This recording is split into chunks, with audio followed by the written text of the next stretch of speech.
Sex Pistols may have been the first British punk rock band, but The Clash were the definitive British punk rockers.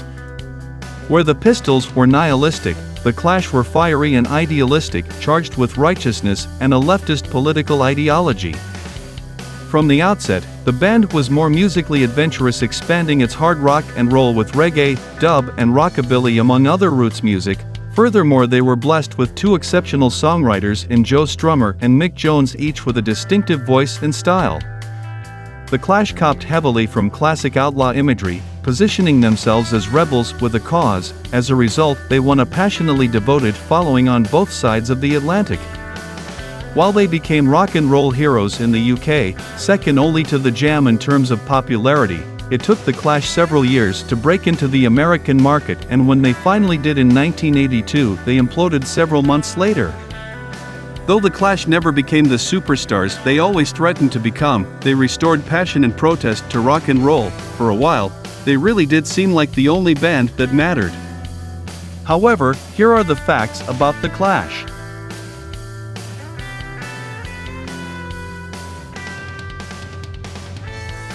Mick Jones was raised by a refugee grandmother.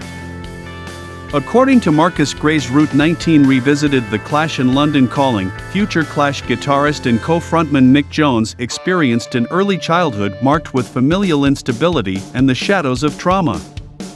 From the age of 8, as per The Guardian, Jones, born Michael Jones in 1955, was raised by his grandmother on account of his parents' divorce and their subsequent abandonment of him.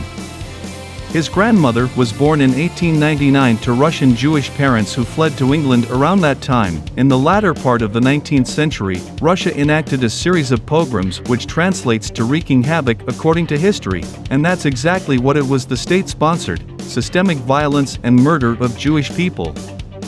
As Gray details, at age 19 Jones' mother snuck onto a United States-bound ship but was found and sent back to England, where she married Welsh taxi driver Tommy Jones.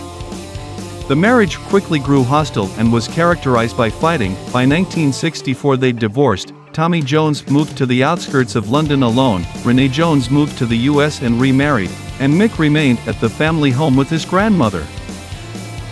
Joe Strummer's extensive rap sheet. As a writer of and mouthpiece for anti-establishment punk rock The Clash, frontman Joe Strummer frequently clashed with authority and broke the law. According to Chris Salewich's redemption song The Ballad of Joe Strummer, Strummer was busking at London's Oxford Circus train depot in the early 1970s when he heard a loudspeaker announce that police were en route to arrest him for illegally performing, a moment that fed his social news. Late in the decade, Strummer was apprehended for stealing a hotel's pillowcase, and with drummer Topper Headon, for spray painting The Clash on a different hotel's wall. In 1978, Strummer became so incensed with bouncers roughing up audience members during a show at Glasgow's Apollo Theatre that he pulled the band off the stage, and was confronted by fans who wondered why he didn't intervene more aggressively. He was so angry he smashed a bottle and was immediately jumped on by plainclothes policemen. Bassist Paul Simonon was additionally struck with a police baton and arrested. 2 years later, Strummer would face charges for another concert incident. During a gig in Hamburg, Germany in 1980, multiple fans grabbed the mic to accuse The Clash of selling out, prompting an angry Strummer to hit one of them in the head with his guitar, that earned him an assault charge. The Clash fired Mick Jones. In 1983, The Clash was still basking in the glow of its 1982 hit album Combat Rock, which spawned two of its best-known and most successful singles ever, Should I Stay or Should I Go and Rock the Casbah. Both songs prominently featured Clash guitarist and vocalist Mick Jones, who in September 1983 would lose his position in the band. Overall, it was a rough period for the band, having fired drummer Topper Headon and seeing his replacement, Terry Chimes, quit after a year, according to Far Out.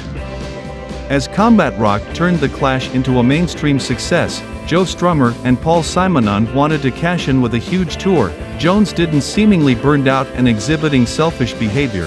Strummer endeavored to detoxify the work environment by getting rid of what he thought was the problem.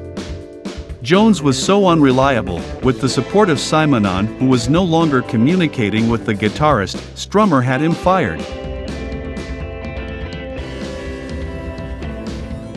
Topper Headon had many health issues.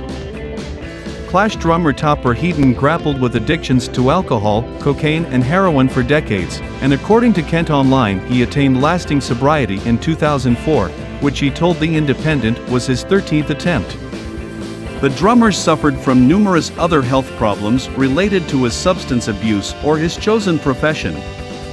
After his time in the Clash, Headon moved back to his hometown of Dover, briefly quitting intravenous heroin and replacing it with large amounts of alcohol which he'd consume in local bars.